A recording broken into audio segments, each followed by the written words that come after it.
नमस्कार, ANB news देख रहे हैं आप। मैं हूं आपके साथ पल्लवी राजपूत और हमारे खास कार्यक्रम में एएनबी न्यूज एक्सप्रेस में आप सभी का स्वागत है। और चलिए अब शुरुआत कर लेते हैं खबरें फटाफट की।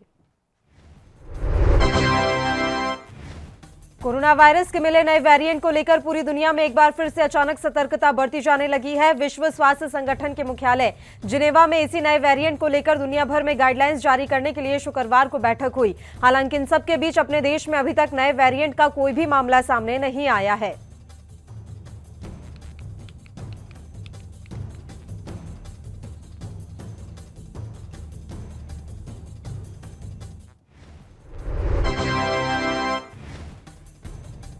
वहीं संविधान दिवस के मौके पर संसद के सेंट्रल हॉल में एक समारोह का आयोजन किया गया। कार्यक्रम को राष्ट्रपति, उपराष्ट्रपति, प्रधानमंत्री और लोकसभा अध्यक्ष ने संबोधित किया। पीएम मोदी ने अपने संबोधन के दौरान परिवारवाद को लेकर विपक्ष पर तगड़ा हमला किया। पीएम मोदी ने कहा, भारत एक ऐसे संकट की ओर बढ़ रहा है जो संविधान को समर्पित लोगों के लिए चिंता का विषय है।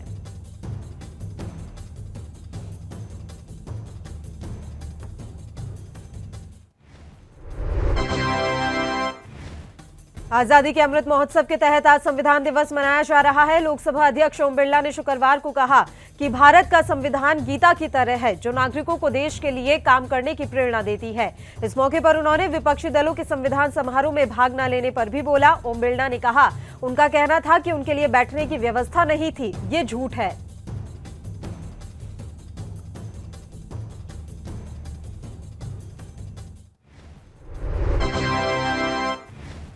मणिपुर में बीजेपी के अध्यक्ष जेपी नड्डा ने सभा को संबोधित करते हुए कहा कि एन बीरेन सिंह के नेतृत्व में मणिपुर में बीजेपी की सरकार ने विकास की एक मिसाल कायम की है। वर्तमान सरकार ने पिछले 5 सालों में अपराधीकरण की राजनीति और राष्ट्र विरोधी ताकतों को रोकने का काम किया है। 5 साल पहले मणिपुर की तस्वीर अस्थिरता थी।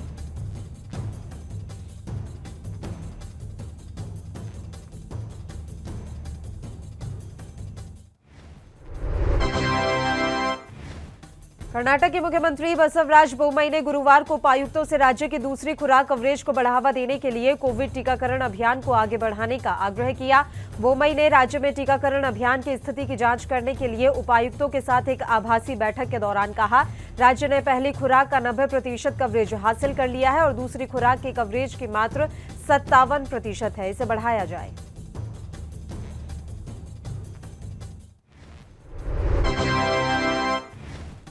भारत फ्रांस संयुक्त सैन्य अभ्यास वर्तमान में फ्रांस के ड्रैगुइगन के मिलिट्री स्कूल में चल रहा है। इसका उद्देश्य आतंकवाद विरोधी अभियानों पर ध्यान केंद्रित करना है और दोनों सेनाओं के बीच सैन्य सहयोग को बढ़ाना है। फ्रांसीसी सेना रेजिमेंट का इतिहास 120 से अधिक वर्ष पुराना है और उसने फ्रांसीसी सेना से जुड़े सभी प्रमुख युद्धों में भाग भी लिया है।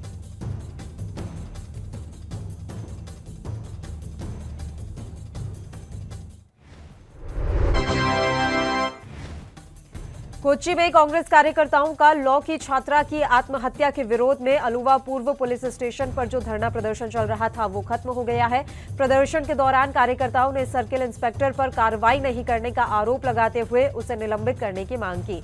इस दौरान कांग्रेसियों पर पानी की बौछार की गई। छात्रा ने कथित तौर पर अपने सुसाइड नोट में अपने पति और ससुराल वालों पर घरेलू हिंसा और पुलिस की लापरवाही का आरोप लगाया था। चेन्नई समेत तमिलनाडु के कई इलाकों में देर रात से बरसात आफत बनकर बरस रही है। इसे देखते हुए राज्य सरकार ने सभी बरसात प्रभावित जिलों में एक दिन की स्कूली छुट्टी की घोषणा की है। लगातार बरसात की वजह से राज्य में परिवहन बुरी तरह से प्रभावित है, जिसके चलते स्कूल कॉलेजों को 26 नवंबर को बंद रखने का फैसला किया गया था। भारी बारिश के चलते कई इलाकों में जलभराव हो गया है। खराब मौसम के कारण चेन्नई थूथुकुडी उड़ान को त्रिची की ओर डायवर्ट किया गया है। असम सरकार ने अपने कर्मचारियों को 2 दिन की विशेष छुट्टी की अनुमति दी है ताकि वे अगले साल जनवरी में परिवार के सदस्यों के साथ क्वालिटी टाइम बिता सकें।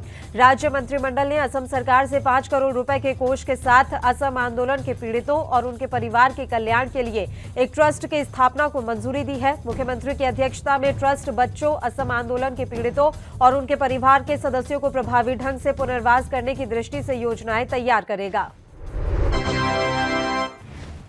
कर्नाटक के विपक्षी कांग्रेसी नेताओं सिद्धारमैया और डीके शिवकुमार के नेतृत्व में एक प्रतिनिधिमंडल ने थावरचंद गहलोत से मुलाकात की और एक ज्ञापन सौंपा, जिसमें राज्य में संवैधानिक तंत्र की विफलता के लिए भारत के संविधान के अनुच्छेद 356 को लागू करते हुए राष्ट्रपति शासन लगाने की मांग की गई, जिसमें कर्नाटक का जिक्र किया गया है।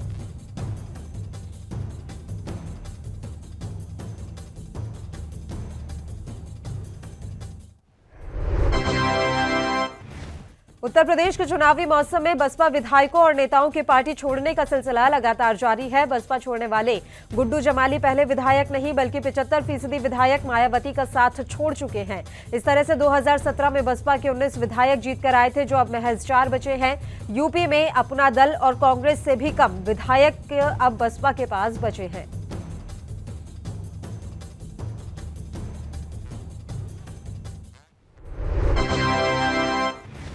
बिहार के मुख्यमंत्री सीएम नीतीश कुमार ने शुक्रवार को नशा मुक्ति दिवस के अवसर पर पटना के ज्ञान भवन में मंत्रियों और अधिकारियों को एक बार फिर से शराब नहीं पीने की शपथ दिलाई। इस दौरान सीएम नीतीश ने खुद भी शराब नहीं पीने की शपथ ली।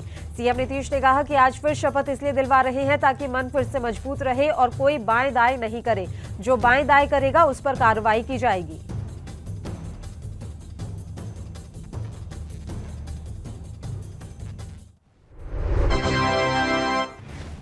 पश्चिम बंगाल की मुख्यमंत्री ममता बनर्जी 2024 के लोकसभा चुनावों से पहले अपनी पार्टी तृणमूल कांग्रेस के विस्तार में जुटी है। राजनीतिक जानकारों का कहना है कि ममता अपनी पार्टी को बीजेपी के खिलाफ कांग्रेस के विकल्प के तौर पर पेश कर रही है। अपने इन प्रयासों के बीच वह महाराष्ट्र के मुख्यमंत्री उद्धव ठाकरे और राष्ट्रीय कांग्रेस पार्टी सुप्रीमो शरद पवार से मिलने के लिए मंगलवार को मुंबई का दौरा करेंगी।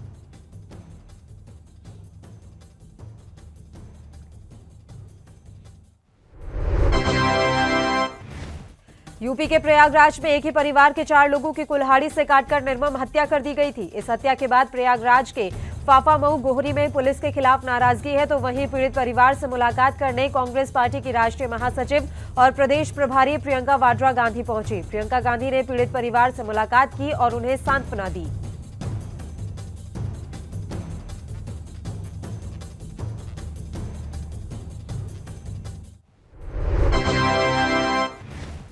मुंबई के पूर्व पुलिस कमिश्नर परमवीर सिंह शुक्रवार को ठाणे कोर्ट के सामने पेश हुए। उनकी पेशी के बाद अदालत ने उनके खिलाफ जारी गैर जमानती वारंट को रद्द कर दिया।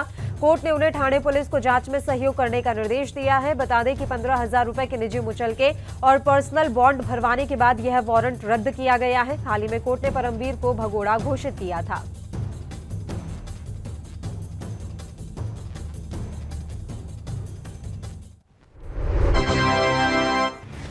छत्तीसगढ़ में अपनी जरूरतों के लिए दूसरों पर आश्रित रहने वाली कई महिलाएं अब अपने परिवार की धुरी बन गई है। राज्य शासन की महत्वाकांक्षी योजना सुराजी गांव योजना से इन महिलाओं को आर्थिक रूप से मजबूत होने का नया जरिया मिला है।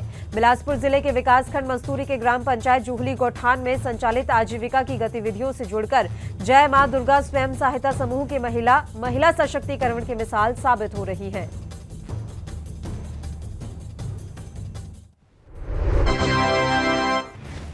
छत्तीसगढ़ शासन के नगरीय प्रशासन और श्रम मंत्री डॉक्टर शिवकुमार डहरिया ने रायपुर में अपने निवास में योजनाओं के हितग्राहियों को चेक प्रदान किया और ट्रैक्टर की चाबी सौंपी। डॉक्टर डहरिया ने अनुसूचित जाति विकास ट्रैक्टर ट्रॉली योजना के तहत रायपुर जिले के हितग्राही को ट्रैक्टर की चाबी प्रदान की। योजना की जो इकाई लागत है वो 8,71,000 रुपए है।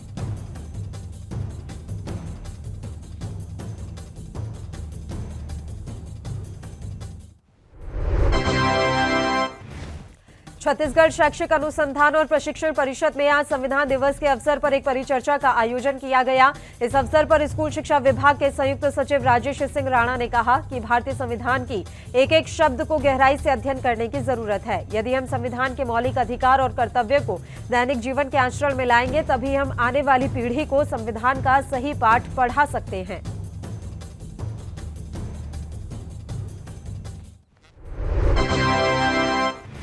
संविधान दिवस के अवसर पर छत्तीसगढ़ के रायपुर में मंत्री ताम्रध्वज साहू के नेतृत्व में भारतीय संविधान की प्रस्तावना का सामूहिक पठन किया गया। गृह मंत्री ने अपने निवास कार्यालय में सभी अधिकारियों कर्मचारियों को संविधान की मूल भावना के अनुरूप जनहित में काम करने का संकल्प दिलाया। राज्य के गृह मंत्री के निवास कार्यालय में संविधान दिवस मनाया गया।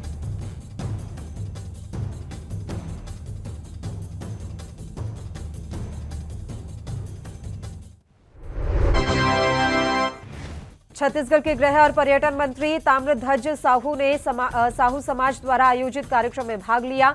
इस दौरान मंत्री साहू ने भक्तकर्मा माता मंदिर का लोकार्पण किया। कार्यक्रम में उन्होंने लोगों को संबोधित करते हुए कहा कि छत्तीसगढ़ सरकार द्वारा विकास की दिशा में लगातार कार्य किए जा रहे हैं। सभी समाज को साथ लेकर विकास के कार्यों को आगे बढ़ाया जा रहा है। छत्तीसगढ़ के विकास में साहू समाज का बड़ा योगदान है।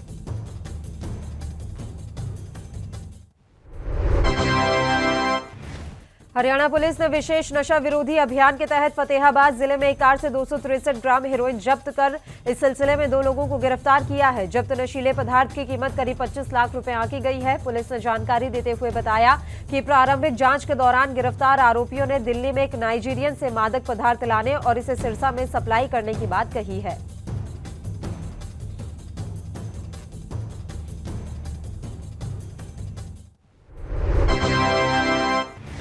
पंजाब के लोगों को बेहतर स्वास्थ्य सेवाएं प्रदान करने के लिए सूबे के उप मुख्यमंत्री ओपी सोनी ने शुक्रवार को स्वास्थ्य विभाग के अधिकारियों को फतेहगढ़ साहिब के सिविल अस्पताल, खरड़ और जिला अस्पताल में स्थापित किए जा रहे मातृ एवं शिशु अस्पताल के काम को पूरा करने के निर्देश दिए हैं। पंजाब भवन में एक उच्च स्तरीय बैठक की उन्होंने अध्यक्षता की, जिसमें उन्होंने ये तमाम निर्देश दिए।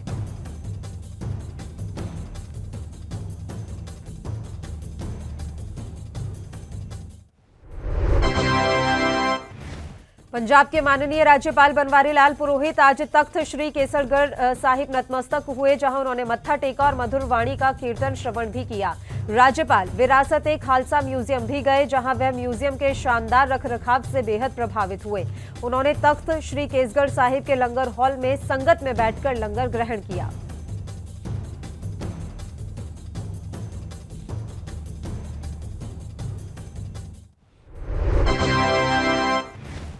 पंजाब के मुख्यमंत्री चरणजीत सिंह चन्नी ने खड़र क्षेत्र के समग्र विकास को सुनिश्चित करने के लिए शुक्रवार को 127 करोड़ रुपए की लागत से कई परियोजनाओं का शिलान्यास किया। उन्होंने एक ऐतिहासिक पहल में घरुआ का दर्जा पंचायत से नगर पंचायत में स्तरोन्नत करने की घोषणा की और बताया कि यहां एक उप तहसील भी बनेगी। मुख्यमंत्री ने आगे कहा कि विकासोन्मुख परियोजनाओं से क्षेत्र का चेहरा बदल जाएगा और इसे उच्च विकास पथ पर ले जाया जाएगा। पंजाब के उच्च शिक्षा मंत्री परगट सिंह ने साहित्य अकादमी पुरस्कार विजेता कहानीकार मोहन भंडारी के निधन पर गहरा दुख जताया है। अपने शोक संदेश में परगट सिंह ने कहा कि पंजाबी मातृभाषा ने अपना प्रिय पुत्र गंवा लिया, जिसने अपनी रचनाओं और अनुवाद के काम से पंजाबी साहित्य को समृद्धि प्रदान की। उन्होंने कहा कि मोहन भंडारी समर्थ कहानीकार थे, जिनकी कहानियों में ग्रामीण जीवन उभर कर सामने आता है।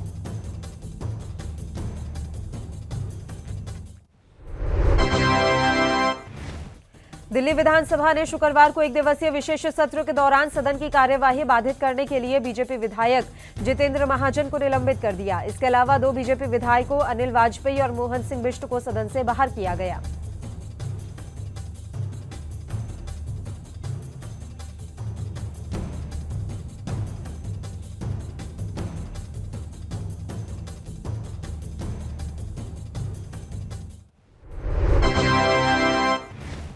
आज यूपी के श्रावस्ती में बीजेपी कमिश्नरी की बैठक हुई, जिसमें बीजेपी के प्रदेशाध्यक्ष स्वतंत्र देव सिंह ने शिरकत की। उन्होंने मतदाताओं में जोश भरने का काम किया और विधानसभा चुनाव में जीत का मंत्र दिया।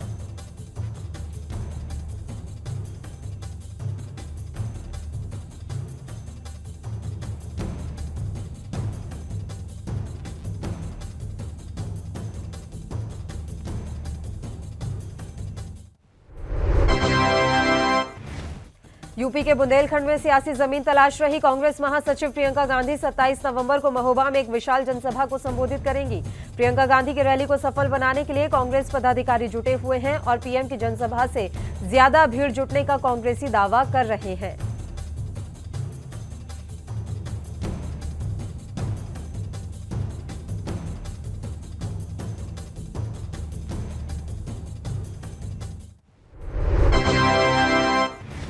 कांग्रेस समेत कई विपक्षी दलों ने संसद में होने वाले संविधान दिवस समारोह का आज बहिष्कार किया, जिसकी बीजेपी सांसद सुनीता दुग्गल ने कड़े शब्दों में निंदा की है। दुग्गल ने कहा कि कांग्रेस पार्टी में अब लोकतंत्र बचा ही नहीं है।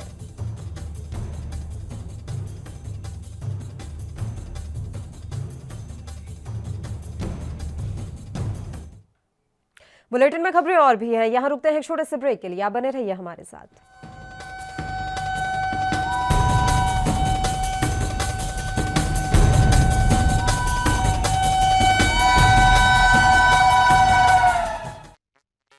ब्रेक के बाद एक बार फिर से आप सभी का स्वागत है और चलिए एक बार फिर से शुरू कर लेते हैं फटाफट खबरों का सिलसिला।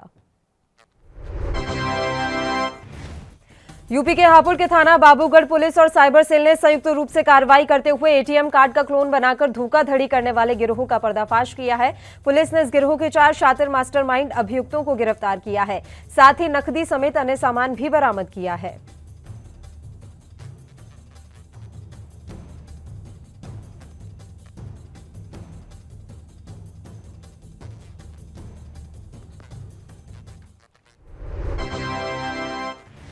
हरियाणा के पूर्व सीएम भूपेंद्र सिंह हुड्डा ने भर्ती घोटाला मामले को लेकर कहा कि इस मुद्दे को हरियाणा विधानसभा के आगामी सत्र में उठाया जाएगा। इसके अलावा उन्होंने किसानों से जुड़े हुए कई मुद्दों पर भी बात की।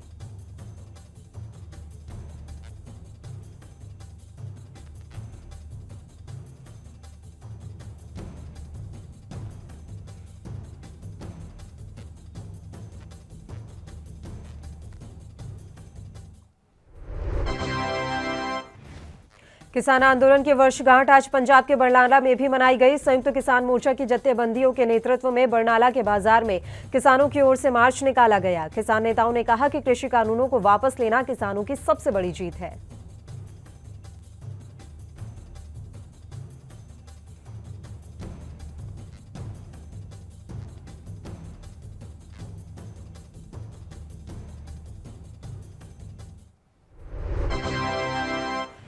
उत्तराखंड के देहरादून में फिर से बढ़ते कोरोना के मामलों को देखते हुए स्वास्थ्य विभाग और जिला प्रशासन ने दून वासियों से कोरोना के नियमों का पालन करने की अपील की है। साथ ही बढ़ते कोरोना मामलों को देखते हुए प्रशासन ने देहरादून में 2 जगहों को कंटेनमेंट जोन भी बनाया है।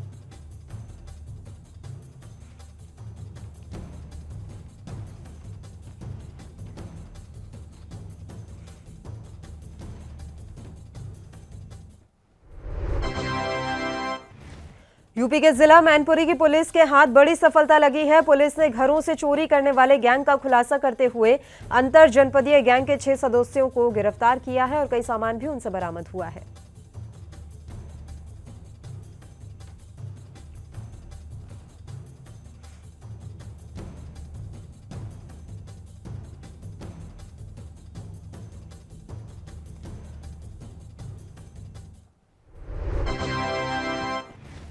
यूपी के जिला जालौन में डीएम और एसपी ने जिला कारागार का औचक निरीक्षण किया। निरीक्षण के दौरान उन्होंने बंदियों के रहन सहन और खान-पान संबंधी पड़ताल की। इसके अलावा कोविड प्रोटोकॉल का पालन करने के निर्देश भी इस दौरान दिए गए।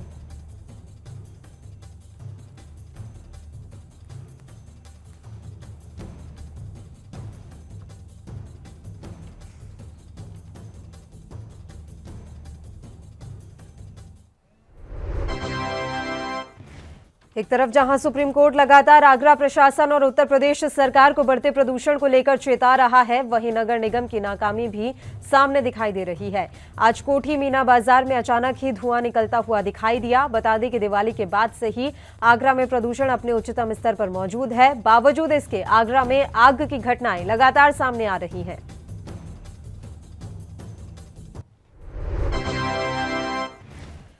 प्रदूषण की स्थिति को देखते हुए सुप्रीम कोर्ट ने निर्माण कार्यों पर फिर से रोक लगाने का फैसला किया है। हरियाणा के फरीदाबाद में लगातार प्रदूषण का स्तर बढ़ता जा रहा है, जिसके चलते ये फैसला लिया गया। वहीं निर्माण गतिविधियों पर लगे बैन के चलते मजदूरों की मुश्किलें बढ़ गई हैं।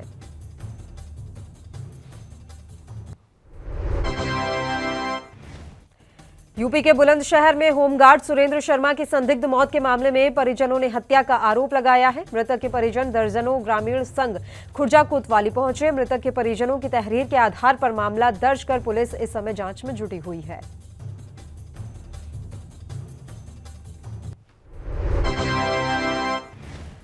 मध्य प्रदेश के हमारा ग्राम अधिकार अभियान के तहत रीवा के थाना पनवार में 72वां संविधान दिवस मनाया गया। 72वें संविधान दिवस के शुभ अवसर पर बाबा साहेब भीमराव अंबेडकर के प्रतिमा के सामने फूल समर्पित कर दीप प्रज्वलित किया गया।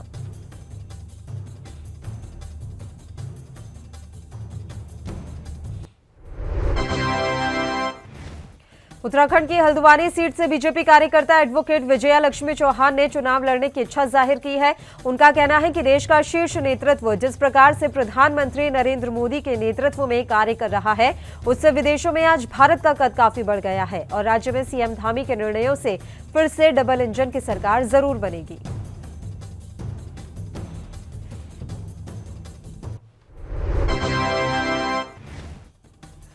बीजेपी प्रदेश कार्यालय में प्रधानमंत्री नरेंद्र मोदी के उत्तराखंड दौरे को लेकर कार्यकर्ताओं के साथ एक बैठक आयोजित की गई। बैठक में बीजेपी प्रदेश अध्यक्ष मदन कौशिक, पूर्व मुख्यमंत्री त्रिवेंद्र सिंह रावत सहित बीजेपी के बड़े नेता मौजूद रहे। बैठक में प्रधानमंत्री नरेंद्र मोदी के उत्तराखंड दौरे को लेकर चर्चा की गई।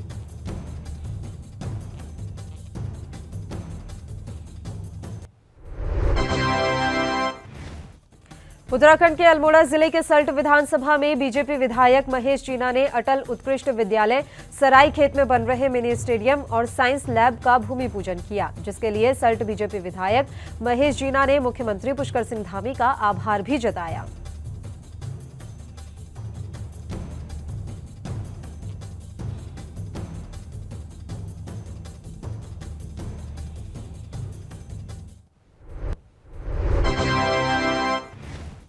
उत्तराखंड के नैनीताल में राज्य मंत्री का प्रोटोकॉल वापस किए जाने से नैनीताल जिला पंचायत अध्यक्ष बेला तोलिया और वरिष्ठ बीजेपी नेताओं ने उत्तराखंड के मुख्यमंत्री पुष्कर सिंह धामी का आभार व्यक्त किया है। तो वहीं मुख्यमंत्री की घोषणा के बाद राज्य के सभी 13 जिला पंचायत अध्यक्षों ने सरकार के फैसले का स्वागत किया है।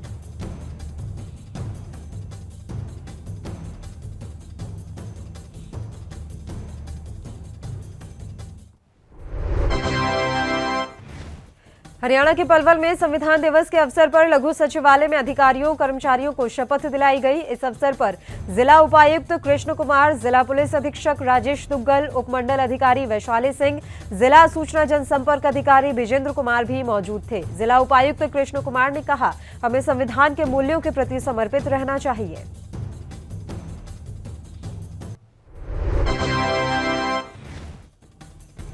दिल्ली बॉर्डर पर चल रहे किसान आंदोलन को 1 साल आज पूरा हो गया है, जिसके चलते सभी बोर्ड्स पर किसानों ने कार्यक्रम रखे हैं। हालांकि कृषि कानूनों की वापसी पर केंद्रीय कैबिनेट की मुहर लग चुकी है, जिसे कानूनी तौर पर शीतकालीन सत्र में अमली जामा पहनाया जाएगा।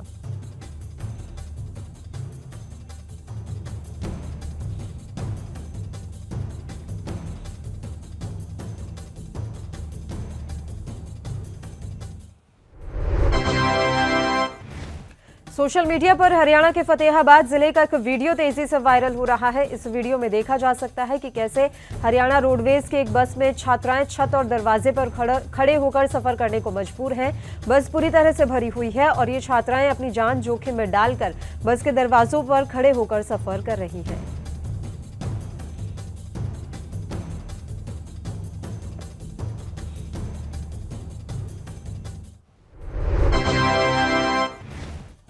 जिला मुख्यालय के अंबेडकर चौक में सुबह 26 नवंबर को संविधान दिवस मनाया गया, जिसमें स्कूली छात्र छात्राओं के साथ ही सर्व समाज के लोगों और पीसीसी चीफ और विधायक मोहन मरकाम मौजूद रहे। संविधान दिवस के मौके पर सर्व समाज प्रमुखों ने अपनी बात रखी।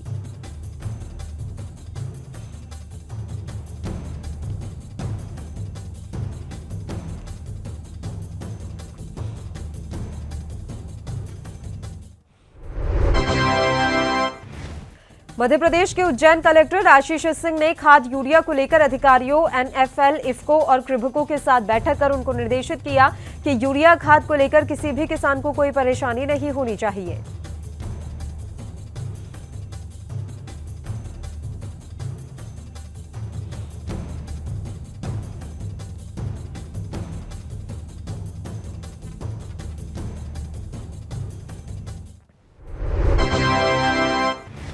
भारत 15 दिसंबर से निर्धारित अंतर्राष्ट्रीय उड़ानें फिर से शुरू करेगा। नागरिक उड्डयन मंत्रालय ने शुक्रवार शाम को यह जानकारी दी। दरअसल कोरोना के चलते सरकार ने प्रत्यावर्तन सेवाओं और आवश्यक सामानों को ले जाने वाली उड़ानों को छोड़कर पिछले साल मार्च में सभी शेड्यूल्ड इंटरनेशनल फ्लाइट्स को निलंबित कर दिया था।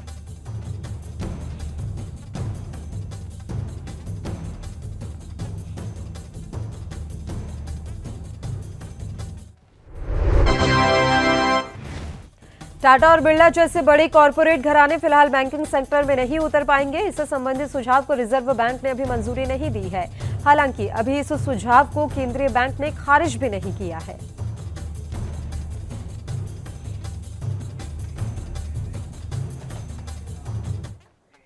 इसी के साथ एएनबी न्यूज एक्सप्रेस में फिलहाल के लिए इतना ही। मुझे दीजिए इजाजत। देश और प्रदेश के तमाम ताजा खबरों के लिए आप देखते रहिए एएनबी न्यूज। नमस्कार।